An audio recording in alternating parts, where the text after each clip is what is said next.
ആശുപത്രി ചെലവുകൾ വളരെയധികം കൂടിക്കൊണ്ടിരിക്കുന്ന ഒരു കാലമാണിപ്പോൾ. എനിക്ക് നേരിട്ടറിയാവുന്ന ധാരാളം കേസുകളുണ്ട്. നല്ല രീതിയിൽ കഴിഞ്ഞിരുന്ന ഒരു ബിസിനസ് കുടുംബത്തിന് ഒരാപത്ത് വന്ന സമയത്ത് ഏകദേശം 60 ലക്ഷം രൂപയോളമാണ് ചികിത്സാ ബില്ലായിട്ട് വന്നത്. നല്ല ചികിത്സയ്ക്കും ജീവൻ രക്ഷിക്കാനുമായി ആ തുക ചെലവാക്കിയെങ്കിലും പിന്നീട് ആ കുടുംബത്തിന് ബിസിനസ് തകരുന്ന ഒരു സാഹചര്യം ഉണ്ടായി. നമ്മൾ വലിയ ഇത്തരത്തിലുള്ള അപകടത്തിലൂടെയാണ് കടന്നു പോകുന്നത്. കാരണം ചികിത്സാ ചെലവ് കൂടിക്കൊണ്ടിരിക്കുകയാണ്. ആശുപത്രികളെ മാത്രം കുറ്റം പറയാൻ കഴിയില്ല. കാരണം ഇന്ന് ചികിത്സകൾ കൂടുതൽ അഡ്വാൻസ്ഡ് ആണ്. ആയുർദൈർഘ്യം പണ്ടത്തെയും കാട്ടും വളരെയധികം കൂടുതലാണ്. ചെറിയൊരു ചാൻസ് ഉണ്ടെങ്കിൽ പോലും മികച്ച ചികിത്സയിലൂടെ ജീവൻ രക്ഷിക്കാനും അതുപോലെ ജീവിത നിലവാരം മെച്ചപ്പെടുത്താനും നമ്മൾ ശ്രമിച്ചുകൊണ്ടിരിക്കുകയാണ്. പല അഡ്വാൻസ്ഡ് ട്രീറ്റ്മെൻറ്റുകളും ഇപ്പോൾ നമ്മുടെ നാട്ടിലുണ്ട്. പലർക്കും അത് താങ്ങാനാവുന്നില്ല എന്നുള്ളതാണ് പ്രശ്നം. അപ്പോൾ നമുക്കൊരു അസുഖം വന്നു കഴിഞ്ഞാൽ അത്തരം ചികിത്സ ലഭ്യമാകണമെങ്കിൽ നമുക്കൊരു ഹെൽത്ത് ഇൻഷുറൻസ് വേണം. അല്ലെങ്കിൽ നമ്മൾ വിചാരിക്കുന്നതിനും കാട്ടും വലിയ രീതിയിൽ നമുക്ക് സാമ്പത്തികമായി നമ്മളെ അത് തളർത്താം. അതുകൊണ്ടാണ് നിങ്ങളുടെ കുടുംബത്തിനും അതുപോലെ നിങ്ങൾക്കും ഒരു മൊത്തം കവർ ചെയ്യുന്ന രീതിയിൽ ഒരു ഹെൽത്ത് ഇൻഷുറൻസ് പ്ലാന് എടുത്തു വെക്കണമെന്ന് ഞാൻ പറയുന്നത്. അതിനൊരു തർക്കവുമില്ല. കുടുംബത്തിന് മൊത്തമായി എടുക്കുന്ന സമയത്ത് പലരും ഫാമിലി ഫ്ലോട്ടർ പ്ലാനുകൾ തിരഞ്ഞെടുക്കാറുണ്ട്. പക്ഷേ അപ്പോഴും ഇൻഷുറൻസ് എടുക്കുന്ന സമയത്ത് പലരും ചില തെറ്റുകൾ വരുത്താറുണ്ട്. ഇപ്പോൾ കുറഞ്ഞ ചിലവിലൊക്കെ ഇൻഷുറൻസ് പ്ലാനുകൾ എടുക്കും. പക്ഷെ നമ്മൾ ശ്രദ്ധിക്കേണ്ട കുറച്ച് കാര്യങ്ങളുണ്ട്. എന്തൊക്കെ കാര്യങ്ങളാണ് ഫാമിലി ഫ്ലോട്ടേഴ്സ് എടുക്കുമ്പോൾ ശ്രദ്ധിക്കേണ്ടത്, അതുപോലെ എന്തൊക്കെ ആളുകൾ എടുക്കാനായിട്ട് പാടില്ല, ഇത്തരം കാര്യങ്ങൾ വ്യക്തമായി ഞാൻ പറഞ്ഞുതരാം. ധാരാളം ആളുകളുടെ അറിവിലേക്ക് ഷെയർ ചെയ്ത് കൊടുക്കുക. അപ്പോൾ എന്താണ് ഫാമിലി ഫ്ലോട്ടർ?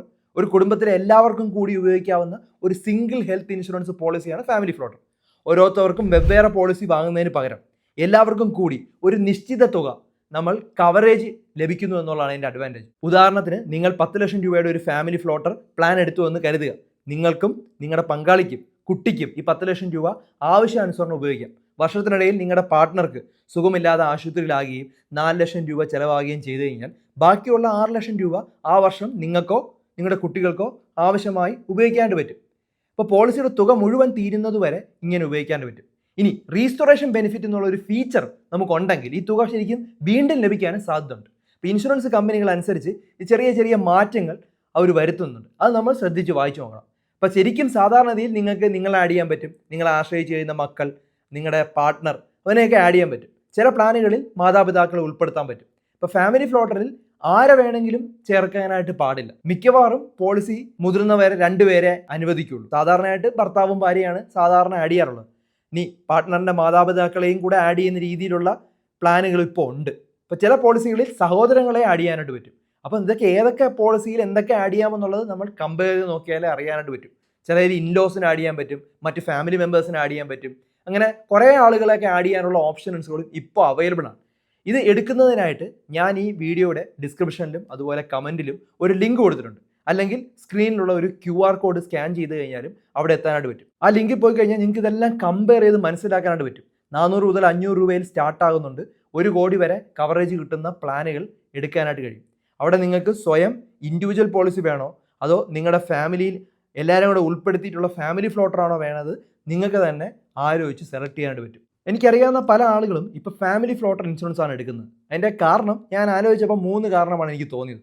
ഒന്നാമതായിട്ട്, നമ്മൾ വീട്ടിലെ ഓരോരുത്തർക്കും വേണ്ടി പ്രത്യേകം പോളിസി എടുക്കുകയാണെങ്കിൽ ശരിക്കും ആ പ്രീമിയം വലിയ എമൗണ്ട് ആവും.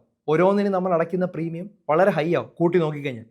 പക്ഷേ നമ്മൾ എല്ലാവരെയും കൂട്ടി ഒരു കൊടക്കീഴിൽ കൊണ്ടുവരുന്ന ഒരു ഫാമിലി ഫ്ലോട്ടർ പ്ലാൻ എടുക്കുകയാണെങ്കിൽ പ്രീമിയം തുക ഒരു സിംഗിൾ പോളിസി അപേക്ഷിച്ച് നോക്കുമ്പോൾ കുറവായിരിക്കും. ഇപ്പോൾ ചുരുക്കത്തിൽ പറഞ്ഞാൽ കുറഞ്ഞ ചിലവിൽ കുടുംബത്തിന് മൊത്തം സുരക്ഷ കിട്ടുമെന്നുള്ളതാണ് ആദ്യത്തെ അഡ്വാൻറ്റേജ്. രണ്ടാമത്തത്, പലർക്കും പല പോളിസി മെയിൻറ്റെയിൻ ചെയ്യാൻ ബുദ്ധിമുട്ടാണ്. വീട്ടിൽ 4 പേർക്ക് 4 പോളിസി ആണെന്ന് വിചാരിക്കുക. അപ്പോൾ അതിൻ്റെ പേപ്പറുകളെല്ലാം സൂക്ഷിക്കണം. എന്നാൽ ഫാമിലി ഫ്ലോട്ടർ ആണെങ്കിൽ എല്ലാം കൂടി ഒറ്റ പോളിസിയാണ്. ഒരു പ്രീമിയം മാത്രം അടച്ചാൽ മതി. മാനേജ് ചെയ്യാൻ വളരെ എളുപ്പമാണ്. മൂന്നാമതായിട്ട് എനിക്ക് തോന്നുന്നത്, പുതിയ മെമ്പേഴ്സിനെ ആഡ് ചെയ്യാൻ വളരെ എളുപ്പമാണ് ഫാമിലി ഫ്ലോട്ടറിൽ. അപ്പോൾ നമ്മുടെ കുടുംബം വളരുന്നതിനനുസരിച്ച് ഇൻഷുറൻസിൽ ചെറിയ മാറ്റം വരുത്തിയാൽ മതി. ഉദാഹരണത്തിന് നമ്മൾ കല്യാണം കഴിക്കുകയാണ്, അല്ലെങ്കിൽ പങ്കാളിയെ ചേർക്കാനായിട്ട് സമയത്ത്, അല്ലെങ്കിൽ ഒരു കുഞ്ഞുണ്ടാകുന്ന സമയത്ത് കുഞ്ഞിനെ ചേർക്കാനായിട്ട് ഒക്കെ ഫാമിലി ഫ്ലോട്ടറിൽ വളരെ ഈസിയാണ്. ഒരു ബുദ്ധിമുട്ടുമില്ല. അടുത്ത തവണ പോളിസി പുതുക്കുന്ന സമയത്ത് ചെറിയൊരു മാറ്റം വരുത്തിയാൽ മതി, അവർ ആഡ് ചെയ്യാനായിട്ട് പറ്റും. അപ്പോൾ പുതിയൊരു പോളിസി എടുക്കാൻ ഓടി നടക്കേണ്ട ഒരു ആവശ്യമില്ല.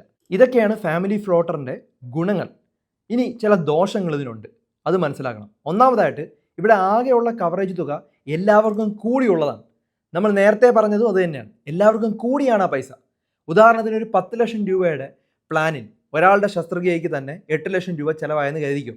ആ വർഷം ബാക്കിയുള്ളത് എല്ലാവർക്കും കൂടി വെറും 2 ലക്ഷം രൂപ മാത്രമേ കവറേജ് ഉള്ളൂ. ഇത് വലിയൊരു റിസ്ക്കാണ്. അത് ഒഴിവാക്കാനായിട്ട് ഒന്നില്ലെങ്കിൽ നമ്മൾ അൺലിമിറ്റഡ് കവറേജ് ഉള്ള പോളിസി എടുക്കണം. അപ്പോൾ എത്ര തുക വേണമെങ്കിലും ക്ലെയിം ചെയ്യാനായിട്ട് പറ്റും. അല്ലെങ്കിൽ റീസ്റ്റോറേഷൻ ബെനിഫിറ്റ് ഉള്ള പോളിസികൾ എടുക്കണം. അപ്പോൾ കവറേജ് തുക 1 വർഷത്തിൽ ഉപയോഗിച്ച് തീർന്നാലും അത് വീണ്ടും അതേപടി റീസ്റ്റോർ ആവും. ഇത്തരം പോളിസികൾക്ക് കുറച്ച് കൂടുതൽ പൈസ കൊടുക്കേണ്ടി വരും. പക്ഷേ കുടുംബത്തിന് മൊത്തമായിട്ട് നോക്കുന്ന സമയത്ത് അത് നഷ്ടമല്ല. രണ്ടാമതായിട്ട് വീട്ടിൽ മുതിർന്നവർക്കും പ്രീമിയം കൂടും. ഇതാണ് ഏറ്റവും പ്രധാനപ്പെട്ട കാര്യം. ഫാമിലി ഫ്ലോട്ടറിൽ പ്രീമിയം നിശ്ചയിക്കുന്നത് ആ ഗ്രൂപ്പിലെ ഏറ്റവും പ്രായം കൂടിയ ആളുടെ വയസ്സ് നോക്കിയിട്ടാണ്.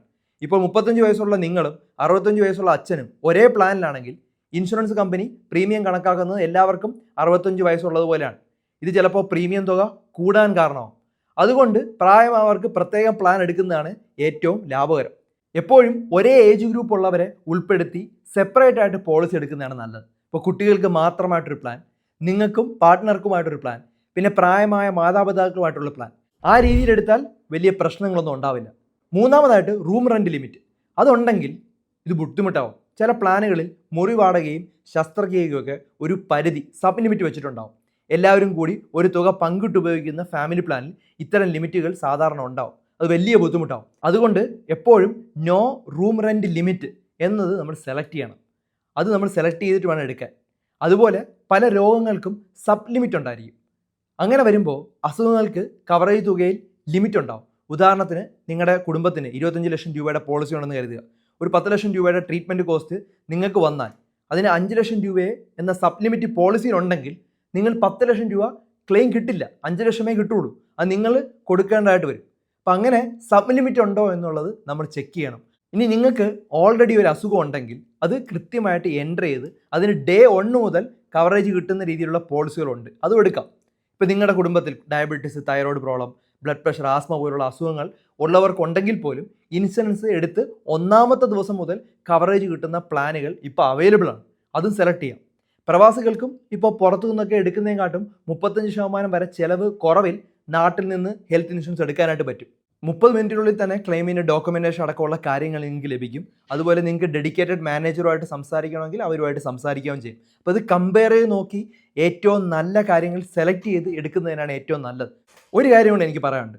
അഡ്മിറ്റ് ആവുന്നതിന് മുമ്പുള്ള കൺസൾട്ടേഷൻ മുതൽ ഡിസ്ചാർജ് കഴിഞ്ഞ ദിവസങ്ങൾ വരെ കവർ ചെയ്യുന്ന പോളിസി തിരഞ്ഞെടുക്കുന്നതാണ് ഏറ്റവും നല്ലത്. അതിന് നമ്മൾ pre and post hospitalisation cover എന്ന ഒരു ഓപ്ഷനാണ് പറയുന്നത്. അത് സെലക്ട് ചെയ്യുന്നത് നല്ലതാണ്. ഇപ്പോൾ സർജറിയൊക്കെ കഴിഞ്ഞ് കഴിഞ്ഞാൽ സിറിഞ്ച്, നീഡില്, കോട്ടൺ അവയൊക്കെ ഒരു 10%, 15% ഒക്കെ അധിക ചിലവ് വരും. അതാണ് കൺസ്യൂമബിൾ.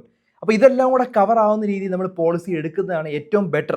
അപ്പോൾ ഞാൻ ഈ കൊടുത്തിരിക്കുന്ന ലിങ്കിൽ പോയി ഫിൽറ്റേഴ്സ് എന്നുള്ളൊരു ഓപ്ഷൻ സെലക്ട് ചെയ്ത് കഴിഞ്ഞാൽ ഇത്തരത്തിലുള്ള ഫീച്ചേഴ്സ് നമുക്ക് സെലക്ട് ചെയ്യാനായിട്ട് കഴിയും. അപ്പോൾ നമുക്ക് അറിയാൻ പറ്റും എത്രയാണ് അടയ്ക്കേണ്ടത്. പിന്നെ മക്കൾക്ക് എപ്പോഴും ഇതിൽ കണ്ടിന്യൂ ചെയ്യാനായിട്ട് പറ്റില്ല. ഈ പ്രത്യേകിച്ച് ഈ ഫാമിലി ഫ്ലോട്ടറിൽ 25 വയസ്സ് അല്ലെങ്കിൽ 30 വയസ്സാകുമ്പോഴത്തേക്ക് അവർ പ്രായപൂർത്തിയാവും എന്നാണ് അവർ പറയുന്നത്. അപ്പോൾ അതുകൊണ്ട് പുതിയ ഇൻഷുറൻസ് അവർ എടുക്കണം. അപ്പോൾ നമ്മൾ ഇത് ശ്രദ്ധിച്ചില്ലെങ്കിൽ പെട്ടെന്നൊരു ആവശ്യം വരുന്ന സമയത്ത് അവർക്കൊരു ഇൻഷുറൻസ് പരിരക്ഷ കിട്ടാത്തൊരവസ്ഥ വരും. ഇപ്പോൾ ഒരു ചോദ്യം നമ്മുടെ മനസ്സിൽ വരാം, എപ്പോഴാണ് ഫാമിലി ഫ്ലോട്ടർ ഇൻഷുറൻസ് എടുക്കേണ്ടത്, എപ്പോഴാണ് നമ്മുടെ ഈ സെപ്പറേറ്റ് പോളിസി എടുക്കേണ്ടത് മനസ്സിൽ വരാം. അപ്പോൾ നമ്മൾ ചിന്തിക്കേണ്ട ഇത്രേ ഉള്ളൂ. നമുക്ക് കുടുംബത്തിൽ എത്ര ആളുകളുണ്ട്, എല്ലാവർക്കും നമ്മൾ ഹെൽത്ത് ഇൻഷുറൻസ് എടുക്കണം. നിങ്ങളുടെ മാതാപിതാക്കൾക്ക് പ്രായം കൂടുതലാണെങ്കിലോ അല്ലെങ്കിൽ അവർക്ക് എന്തെങ്കിലും വിട്ടുമാറാത്ത അസുഖങ്ങളുണ്ടെങ്കിലോ അവർക്ക് സെപ്പറേറ്റ് ആയിട്ടുള്ള പോളിസി എടുക്കുന്നതിനാണ് നല്ലത്. ഫാമിലി ഫ്ലോട്ടറിൽ ആഡ് ചെയ്യാതിരിക്കുന്നതാണ് ഏറ്റവും നല്ലത്. കാരണം അവരുടെ പ്രായവും ആരോഗ്യസ്ഥിതിയും കാരണം നിങ്ങളുടെ മൊത്തം പോളിസിയുടെ പ്രീമിയം വലിയ രീതിയിൽ കൂടാൻ സാധ്യതയുണ്ട്. അവർക്ക് മാത്രമായിട്ടൊരു പ്രത്യേക ഒരു ഫ്ലോട്ടർ പ്ലാൻ എടുക്കാം, അല്ലെങ്കിൽ നമുക്കൊരു സെപ്പറേറ്റ് ഹെൽത്ത് ഇൻഷുറൻസ് പ്ലാൻ എടുക്കാം. രണ്ടാമതായിട്ട് കുടുംബത്തിന് ആർക്കെങ്കിലും സ്ഥിരമായിട്ട് ചികിത്സ ആവശ്യമുള്ള സാഹചര്യം ഉണ്ടെങ്കിലും അവർക്ക് മാത്രമായിട്ടൊരു ഇൻഡിവിജ്വൽ കവർ നൽകുന്നതാണ് ഏറ്റവും നല്ലത്. അല്ലെങ്കിൽ ആ വ്യക്തി തന്നെ പോളിസിയുടെ തുകയുടെ വലിയൊരു ഭാഗം ഉപയോഗിക്കാം, മറ്റുള്ളവർക്കുള്ള സുരക്ഷ കുറയുകയും ചെയ്യും. അതോടൊപ്പം ഓൾറെഡി അസുഖം ഉണ്ടെങ്കിൽ പ്രീമിയവും അതിനനുസരിച്ച് കൂടാൻ സാധ്യതയുണ്ട്. അപ്പോൾ ചുരുക്കത്തിൽ പറഞ്ഞാൽ നിങ്ങളൊരു യങ് ഹെൽത്തി ഒരു ഫാമിലി ആണെങ്കിൽ ഫാമിലി ഫ്ലോട്ടർ തന്നെയാണ് ഏറ്റവും നല്ലൊരു ഓപ്ഷൻ. ഇത് ചിലവ് കുറഞ്ഞതുമാണ്, മാനേജ് ചെയ്യാൻ വളരെയധികം എളുപ്പമാണ്. ഈ ഫാമിലി ഫ്ലോട്ടർ ഇൻഷുറൻസിൽ ശരിക്കും നമുക്ക് ഒത്തിരി ആളുകൾ ആഡ് ചെയ്യാനായിട്ട് പറ്റും. ഇപ്പോൾ നിങ്ങളുടെ വീട്ടിലുള്ള അങ്കിളിന് ആഡ് ചെയ്യാനുള്ള ഓപ്ഷനുണ്ട്, ഓണ്ടിന് ആഡ് ചെയ്യാൻ ഓപ്ഷനുണ്ട്, ഇൻലോസിന് ആഡ് ചെയ്യാം, ബ്രദേഴ്സിന് ആഡ് ചെയ്യാം. അങ്ങനെ പലരെയും നമ്മുടെ ഇതിൻ്റെ അകത്ത് ആഡ് ചെയ്യാം. പക്ഷേ ഒരു പ്രത്യേക കാര്യം ശ്രദ്ധിക്കണം, എല്ലാവരെയും കണ്ണും പൂട്ടി ഒരേ പ്ലാനിൽ ഇൻക്ലൂഡ് ചെയ്യാതിരിക്കുന്നതാണ് ഏറ്റവും നല്ലത്. ഇതിനെക്കുറിച്ച് കൂടുതൽ സംശയം ഉണ്ടെങ്കിൽ ഇതിനകത്ത് ആക്ച്വലി നിങ്ങൾക്ക് ഒരു കോൾ ബാക്ക് റിക്വസ്റ്റ് കൊടുക്കുക. ആ ലിങ്കിൽ തന്നെ അവർ നിങ്ങളോടായിട്ട് സംസാരിച്ച് മലയാളത്തിൽ തന്നെ സംശയങ്ങളെല്ലാം തീർക്കും. ഇതിൻ്റെ അകത്ത് നിന്ന് എടുത്തു കഴിഞ്ഞാൽ ഒരു 25% ഡിസ്കൗണ്ടും ഉണ്ട്. നമുക്ക് ഇന്ത്യയിലുള്ള എല്ലാ കമ്പനികളും ഒറ്റ ഒരു പ്ലാറ്റ്ഫോമിൽ കാണാൻ പറ്റും. എളുപ്പം കമ്പയർ ചെയ്തെടുക്കാൻ പറ്റും. നമുക്ക് ഫിൽറ്റേഴ്സ് ഉപയോഗിച്ച് തന്നെ എല്ലാം സെലക്ട് ചെയ്ത് നോക്കാനായിട്ട് പറ്റുമെന്നുള്ളതാണ് അതിൻ്റെ ഏറ്റവും വലിയ അഡ്വാൻറ്റേജ്. അപ്പോൾ ഇത് ധാരാളം ആളുകളുടെ അറിവിലേക്ക് ഷെയർ ചെയ്ത് കൊടുക്കുക. ഫാമിലി ഫ്ലോട്ടറിനെ കുറിച്ച് പല ആളുകൾക്കും മനസ്സിലുള്ള സംശയങ്ങൾ ഈ ഒരു വീഡിയോയിലൂടെ ക്ലിയർ ആവുമെന്ന് കരുതുന്നു.